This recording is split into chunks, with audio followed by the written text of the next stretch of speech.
with gaugegirltraining, an online meal planning and coaching service. I have not done a live stream in quite some time, but you guys are going to want to take notes for today's video because I am going to unlock some extremely valuable information. Matter of fact, I had somebody recently ask me why on earth I am sharing all of this information for free. And the reason why I'm doing it is because I know that there are people out there watching this content who truly want to understand why they're not losing weight, why their hormones are jacked up, why they feel the way they feel. And this video is going to get into the nitty-gritty in a way that you can easily understand. But I'm going to explain a concept called macro pairing. And macro pairing is something that is so much more than just understanding your macros. As you guys know, I'm a food scientist and chemical engineer. Hey, Susan. And I have 6-week challenges. We do them a couple times a year, and we're actually getting ready for our summer challenge. Early bird enrollment is open. The summer challenge starts on June 9th. You get 6 weeks of custom macros and custom meal plans, workouts for your body type, home or gym, weekly group Zoom calls. But the reason why I'm here today is to talk to you guys because it's not just about knowing your macros, it's about knowing how to pair those macros for fat loss and hormone balance. So what on earth does that mean? What does that mean? So if you're watching this, you probably follow me because you like the science of what I have to say. You probably follow me because you find my videos educational. And today we're talking about how macronutrient pairings affect female hormones. It's not just what you eat, but how you pair it. So the first macro pair we're going to talk about is fat plus protein. So pairing dietary fat with protein is actually very supportive of your hormones. And this puts your body in a muscle sparing mode. I repeat, pairing protein plus dietary fat together puts your body in a muscle sparing mode as well as supports hormone health. So what does that mean? So when you consume protein plus dietary fat will become the primary fuel source. That means your body is going to spare your lean muscle tissue, and protein will not be oxidized for energy. That's a good thing, my friend. You guys understand how good that is? When protein is not oxidized for energy, this is going to allow the amino acids from protein, particularly I'm talking about leucine, isoleucine, as well as valine. These are the branch chain amino acids, and they are directed towards muscle tissue repair as well as preservation. So for those of you guys watching, I want to thank you guys for joining the live stream, and I would ask all of you guys to take 2 seconds and give this live stream a thumbs up. It really helps me out here on YouTube. You tried ashwagandha, it's absolutely crap. I'm not a very big fan of ashwagandha, but we are talking about macro pairing today. And the first macro pair, for those of you guys just joining, is protein plus fat. This is a muscle sparing mode for the body, which also supports your hormones. So fat supports the production of key hormones. And when you go too low in dietary fat, particularly for women, men can handle low dietary fat. Women cannot. And when I say low dietary fat, what I mean is for ladies, you really don't want to be going too much further south of 50 grams. Now, there are specific situations based off of your age, height, and weight where you can manage a lower dietary fat intake. Today, we are talking about macronutrient pairings and how they impact your hormones and your fat loss. But because fat supports the production of key sex hormones, specifically, I'm talking about estrogen, progesterone, testosterone, and since cholesterol is a precursor for the steroid hormones. So what does that mean? Dietary fat is going to be an essential part of allowing your body to gain lean muscle. It's going to be an essential part of getting your hormones functioning optimally. And this is ideal to keep in mind because when you pair fats and proteins together, this is going to be good for muscle preservation. This is going to be good for hormone support. This is going to be good for low carb days. And this is also going to be good for your rest days. Now, the next combination I'm going to talk to you guys about specifically is protein plus carbohydrates.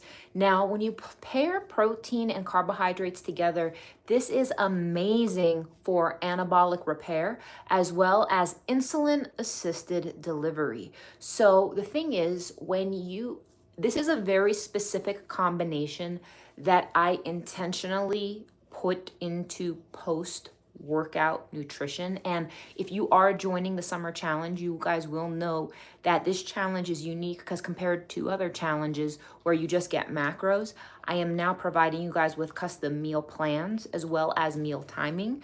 And the meal timing factors in macronutrient pairing. So macronutrient pairing is something that's very important because when carbs are consumed with protein, here's what you need to take away. Carbs trigger the insulin response.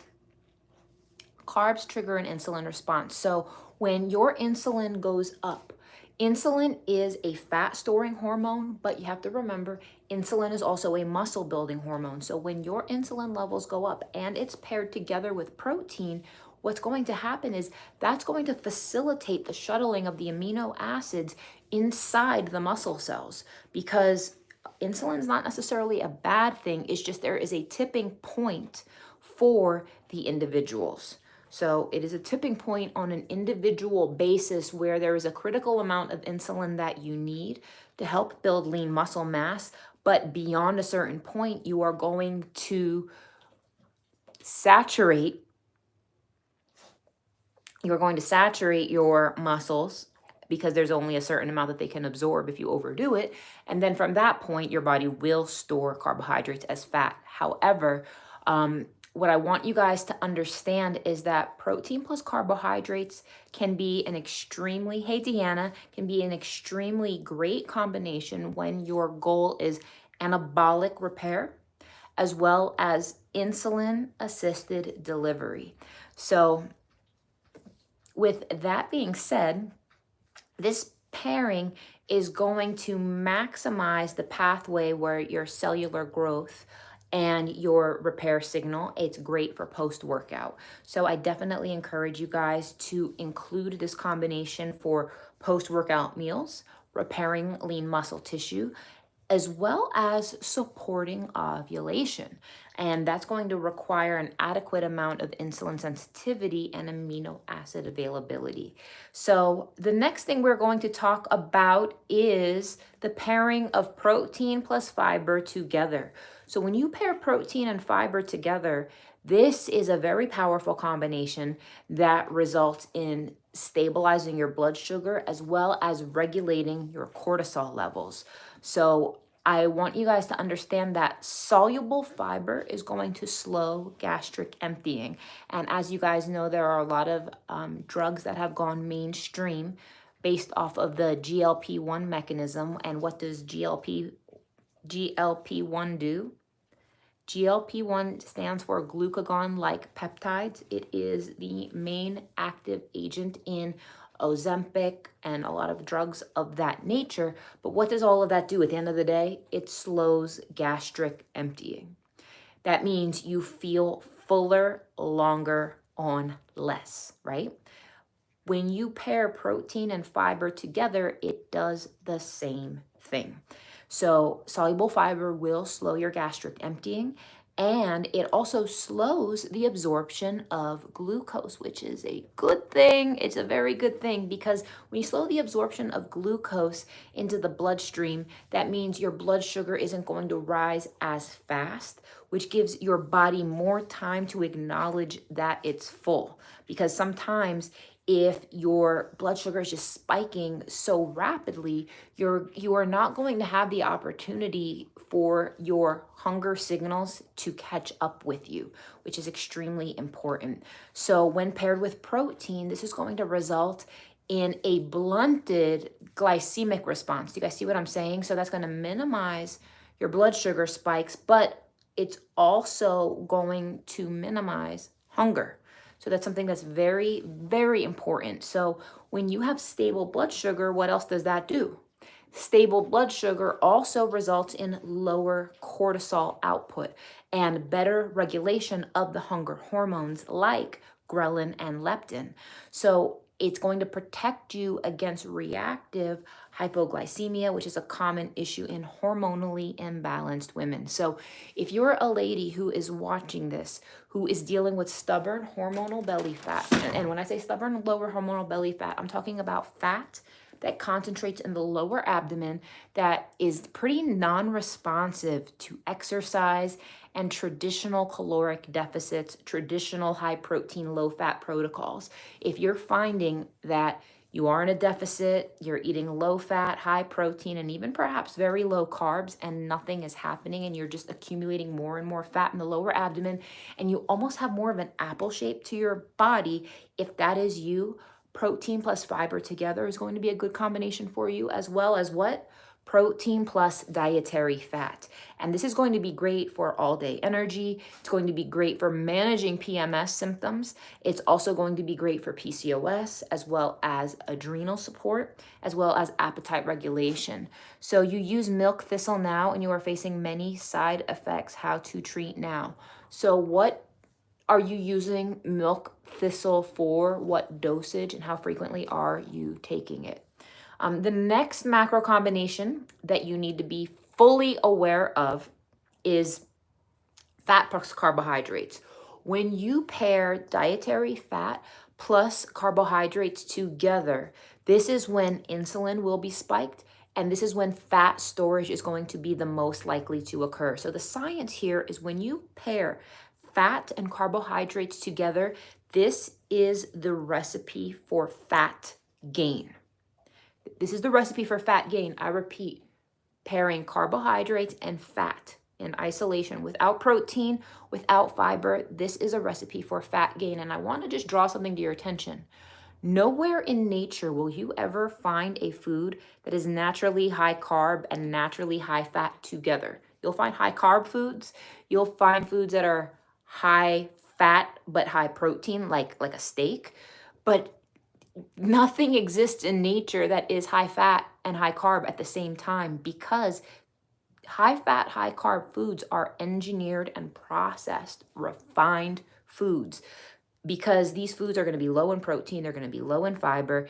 And when your body receives a surge of both glucose and triglycerides simultaneously, a surge of triglycerides plus glucose together, the carbs are going to trigger the insulin, which we all know, but that would typically prioritize glucose disposal for immediate energy. But the thing is, the fat that you are consuming has no immediate place to go, so it is more likely to be stored in your adipose tissue.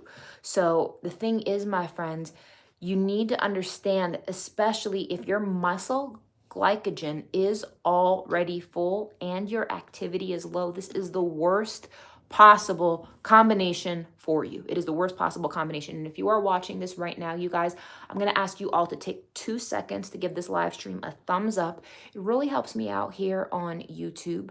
How much protein for somebody that's 77 kilos at 48? You can't lose belly fat. I'm going to need a lot more information than just that. And what I'm thinking about doing, you guys, tell me if you would like this. Would you guys like me to do a new macro calculation video for you guys that factors in your hormones? Because I have done a macro tutorial video many years ago, and I based this off of what I call the bodybuilder approach to nutrition. And as you guys know, there are many different ways to pair your macros, as I explain in my book, Unlock Your Macro Type. And in my book, there are 5 macro types. So you could be carb fueled, you can be protein fueled, you could be fat fueled, and there are hybrids in between. And I think it would be very valuable for you guys to understand, based off of the nature of your hormonal challenges, because there's 4 main categories of hormone challenges for women. There are the insulin challenges, the sex hormones, the testosterone, as well as cortisol. So depending on which bucket your struggle is with, would dictate what, as well as the thyroid too, it's actually 5 buckets. It's going to depend on how I set your ratios of protein, carbs to fat, and the level of fiber that I recommend for you. So I do all this math for you guys when you guys join my challenges, and I calculate your macros for you. But if you guys want to know more of the nuance and science as to how I run these numbers and why, if you guys want to see that type of video, it'd be like a whiteboard explainer video where you guys can take notes, or I could even do like a weekend seminar. Let me know if that's something you guys would be interested in, because I'd be very happy to share, and I'd be happy to do that. Now, the thing I want to get back to is, you would like to learn about that. With the fat carbohydrate situation, is this combination also lights up the brain's reward center. You are going to experience a dopamine spike, but this also spikes something else in your brain. You guys know what it spikes? It's not just the dopamine receptors. And you guys know that the dopamine receptors are the pleasure center of the brain, which makes foods that are high in fat and high in carb together particularly, what's the word I'm looking for? Addictive. It also lights up the opioid receptors in your brain. So if you find yourself frequently craving or frequently consuming fat plus carb-rich meals together in the absence of protein, I want you to think things like pastries, fries, pizza, ice cream. These are the things that are specifically going to lead to estrogen dominance, leptin resistance, insulin resistance. So it's best if used sparingly. It's best if enjoyed intentionally. And optimally, the best time is going to be, maybe post-workout or on a refeed type of a day. So the thing is, macro pairing, it's more than just calories. It's more than just a calorie game. It's metabolic signaling and how you combine your protein, carbs, and fats, as well as fiber. It's going to send distinct messages to your hormones. So if you want these things figured out and balanced on a meal-by-meal basis, pre-workout, post-workout, not only your macros being paired, but an entire meal plan being designed and built for your body type, for your macro type, in a way that gives you leverage, that gives you power, that makes you feel full and satisfied, that doesn't jack up your hormones, I would love to help you. Please visit gaugegirltraining.com. We have an early bird promotion for our summer challenge. So if you are interested in joining, I will consider and get all of these things dialed in for you accordingly. So thank you guys for watching, and have a great day. Don't forget to enroll in the summer challenge. Again, it starts on June 9th, but enrollment ends very, very soon. Take care. Bye-bye.